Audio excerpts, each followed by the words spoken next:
Can the Queen of Down syndrome live independently? Now, for those of you who follow her on Instagram, the answer seems quite simple. Of course, she can cook, she can clean, she goes shopping. Why can't she live independently? Well, the question is not so clear cut, and today I'm going to share with you kind of the ins and the outs. I'm going to explain my answer with you. But before we get into the actual answer, I want to point out this is not something I like to talk about often. I know the pros and the cons of living with a child who's neurodivergent or now an adult with special needs, and I personally like to focus on what they can do. So while I will take the time out in this video to answer some of your questions, this is not something that I'm particularly going to do often, but feel free to keep asking questions, and I'll do my best to answer because we're here for you guys.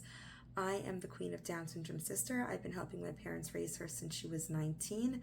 And in this video, we are going to get into a very difficult topic. So the answer, can the Queen of Down syndrome really live by herself? And the answer is yes and no. And instead of just kind of explaining randomly, I'm going to give you guys specific examples of what happened within the past year or two to kind of share with you why at this time we're leaning more towards no, even though she is 19 and can theoretically live by herself. So let me share with you what I mean. So let's take her cooking, for example. She is a fabulous cook, and if you watch her videos on Instagram, it's all real. She does take the chicken out of the freezer and defrost it the night before. She does flavor it. She does have her own set of oven mitts in which she puts on. Sometimes you'll see her using her mini oven, which she loves, and sometimes if she's cooking a larger meal for more than just her, she'll actually use mine or the main oven. So yes, she can cook a meal from start to finish. She knows how to safely get the food out, and you would think, hey, the Queen of Down syndrome can cook. She could cook a meal for Shabbos, so of course she could live by herself. But then we have situations like this. One night last year, I personally got very sick, and I told her I was, those sicknesses where you have those headaches and you're irritable and you're just like, let's shut the whole world down. So I kind of managed the home. My daughter was asleep, and I was caretaking for the Queen of Down syndrome. And I said like this, listen, you're 19. I'm not capable of caring for you at this moment. I preheated the oven. I put the chicken in. I turned the oven off. I kind of did everything for her. So this way I didn't have to think, because again, I was feeling sick. And I was like, that's it. I said, listen, you just take the chicken out of the oven, put it on your plate, enjoy your supper. The rice was on the counter, everything was set up for her. And I woke up at midnight to go to the bathroom, and I checked the oven. Her food was there. I don't know why, but the Queen of Down syndrome has these episodes where she just shuts down. Now she was in a safe space, there were no triggers, there was no nothing. This is stuff that she is used to, and she just shut down. So on the average, well, she most likely, she prepares her lunches, her snacks, her dinners. But could this happen? Yes. And we don't let it happen often because, there's always an adult with her. So can she live by herself? 90% of the time, she will be fed. But then you'll have those instances, and it's like, could she live by herself? And the reality is, not fully, not at this time. Now, back on the topic of food, let's talk about something just as important to that, shopping. When you need your food, you have to shop for the food. Now, the Queen of Down syndrome does have a budget. And because she's 19, she recently got a little bit of money from the state, and that is to use for her life, for her living, for her expenses. And so I actually, I showed her the money that she has, and I said, well, let's start budgeting. What do you need? Well, at this point, does she need clothing? Thankfully, no. Does she need toys and sensory goods? And I really want to thank all of you guys out here, because every time you send her a product, that's amazing. Her sensory needs are met because of you. A lot of her snacks are met because of you, and all from her wish list. So thank you guys. So right now, she does not really need any of those things, but she does need food. She does need her weekly fruits, her weekly vegetables. What we started to implement now is that she's now responsible for buying her own lunches. And why did we do that? Because we want to teach her how to budget. Because again, right now she's dependent on us. Now, if you watch her on Instagram, you do see she does sit, she does work through her budget, and she knows how to do it. But what you don't see, what I don't include on camera, is where she says, well, no, it's my money. Why do I have to spend it? Because you're not eating lunch on Monday. Of course you have to spend your money. Or she'll make comments of, well, I'm just too tired, so I haven't gone shopping in 2 weeks, so I'd have to go shopping again. And I'll be like, well, last week it worked out. You didn't need to go shopping because, hey, it was a holiday, or hey, you went on a retreat. So yeah, you were able to leave out a week every so often of shopping, but look into your fridge. And that's one thing we did set up for her. And to mimic an independent life is she has her own pantry, her own fridge, her own, she has her own not cabinets, but like containers where it's just her stuff. I don't go into it. Princess P's not allowed to go into it. It's the queen, so she can visually see what she has. And her fridge has gone to total emptiness. And she's like, well, why do I have to shop? And now that she does have the state budget, we took it a step further, in which just for lunch, supper, and breakfast she can have for whatever she wants. And we want to show her the visual. It's like, hey, you ran out of food. Where are you going to get it from? And she'll just sit there and be like, well, I'm not eating today. So I guess it all ties down to the freezing thing, which I don't know what triggers it, is where we can have 1, 2, 3 weeks where she's so cute. Maybe I'll show you guys some videos of her planning her meals, but she is so cute, the way she decides which meals she wants, the way she decides which foods to put in the meal. And oh my goodness, I love watching her shop. And then she'll just decide either A, the weather's been bad, or B, she's just exhausted, or C, she says, well, I want to save my money. Why should I shop? Why do I need food? And she'll go about those things even with the visual of, hey, you only got 1 egg left in your fridge. You need to shop. And what am I supposed to do? Like, of course we want her to live independently. We don't want to pressure her, stress her, or make her feel uncomfortable. But if you're not going out and shopping for your own food, what are you going to eat?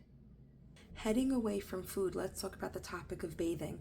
Now, you and I know there's a little sequence about bath time. And it's fairly, for me, it's fairly simple. Most of you will get it. Like, hey, you lay out your clothing, you bring whatever you need into the bath, you take your shower, whatever that looks like for each and every one of you, your skin routines, whatever. You come out, you get dressed, and you're done. For me, start to finish, and I know this because we've actually set a stopwatch to kind of give the queen a visual. So for me, start to finish, like I said, including laying out my clothing and putting everything on and cleaning up, I would say when I'm not rushed, takes me about a half hour tops. For the queen of Down syndrome, laying out her clothing can take 20 to 45 minutes. Then we get into actually getting into the bath, sitting on she likes to sit in the bathroom before, I don't know doing what.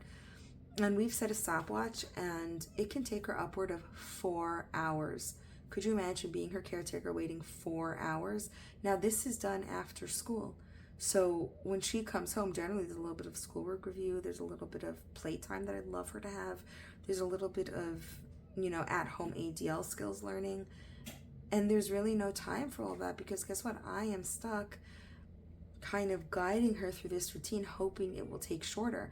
And we've actually, like I said, because I set a stopwatch for myself, kind of set it for her, like, hey, okay, queen, let's set a stopwatch now. How long will it take you? And she'll only time her actual in the shower time. Like, well, the whole routine only took me like 10 minutes. And I'll be like,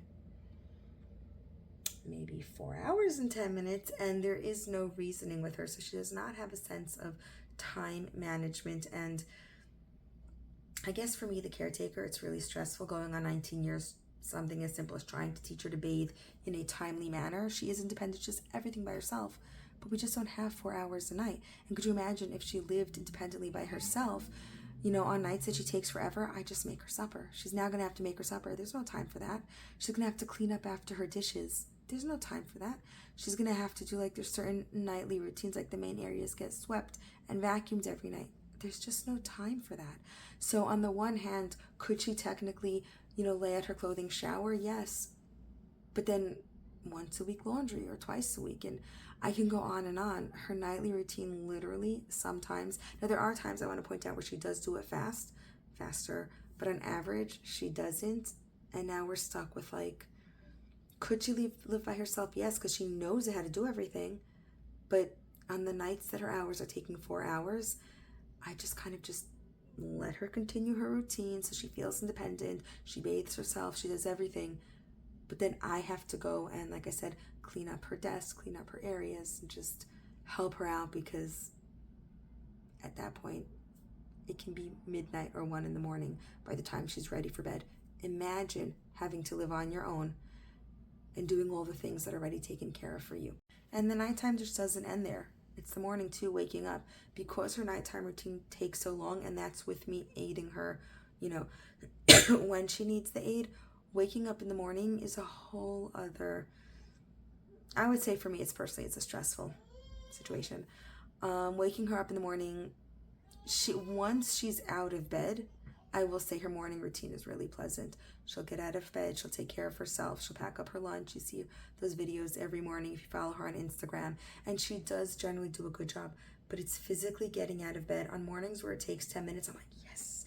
But then there are some mornings where I can be waking her up for 20, 30, sometimes. This is rarely. We've actually reduced it to rarely now, which huge improvement. But she'll physically get out of bed like 5 minutes before we have to leave. And it does not include breakfast, washing her face, brushing her teeth, any other thing that she has to do in the morning. And that in itself, like if you can't get to bed on time and you can't wake up on time, how can you live by yourself if you're not going to get to your places on time? Which is based on common sense. We would love for her to live independently because cognitively she knows how to do everything. But when it comes to practice, it is what it is. We've just learned to adapt and to deal with it because that's what love is. Now, the biggest and scariest situation that we have with her specifically is crossing the street. I've never actually done a video of this because, like I said, I don't like showing her weak spots. But if you ask her, hey, Queen, how do you cross the street? She'll tell you, well, you go to the corner, you wait. You first check if there's a light. If it's a red light, you wait. And if it's a green light, you go. She knows everything. She can tell you every single step of the journey. And I've actually walked her through it, and then I'll take her to the corner, like, okay, we're going to cross the street, and she'll do everything that's right. She'll say, okay, it's a green light, I can cross. She'll look both ways. And then, I kid you not, she will say, well, there's a car coming, so we stop. And as she tells me that, she's walking right into that moving car. And I'm like, okay, Queen, that car was moving. And I would physically take my hand and hold her back. I'd be like, well, you said to stop. Did you stop? And the answer is no. She knows everything, but when it comes to actions, she really struggles with the processing and the follow through. And that's actually the biggest one. We can't let her be alone even for a minute, because if she'll cross the street, fill in the blanks, I don't want to say it, we love her too much. And so we want to let her live by herself. We want to give her the independence. But at this time, the choice is, do we let her be a 19, 20, 30, 40-year-olds and be independent and watch her starve, run into a car? Or do we just accept the fact that this is what our love looks like? We're going to keep teaching her skills. Maybe it'll develop, maybe it won't. But this is the situation we're in now, and our job is to just love her. And that's that. So the hard answer to this whole entire situation is, can the Queen of Down syndrome live by herself? And as much as we love showing, we love sharing what she can do with you guys, and we will continue to do that both here and on Instagram. More on Instagram if you want to see less of me, more of her. But the reality is, no, the Queen of Down syndrome at this time cannot live by herself. And it's not for lack of us wanting her to. Years ago when she was growing up and she had multiple therapists, and they were all like, oh my gosh, she's so high functioning, she's gonna for sure take on the world, she's for sure gonna be independent. And you know what? We'd like to see her take on the world, but it has to be in her way.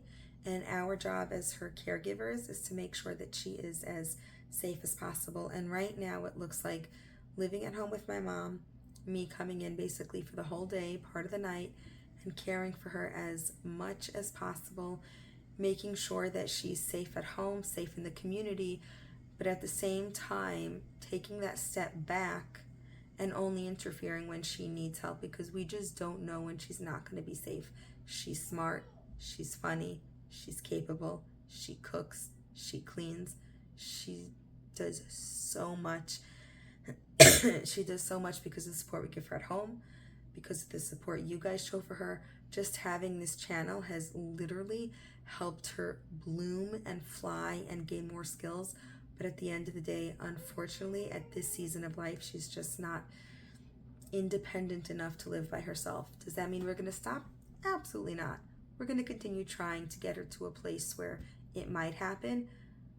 But the reality is the reality. And if you have any questions, if you want to hear anything specific, please feel free to drop a comment below. If you have any tips for either myself, the Queen of Down Syndrome, or any other caregiver who might be going through this, again, leave comments below, because this is a community where we can be honest with each other, we could share tips and tricks, and we can grow and help our little ones be the best versions of themselves. Thank you guys so much for stopping by. Don't forget to come back to next week's episode.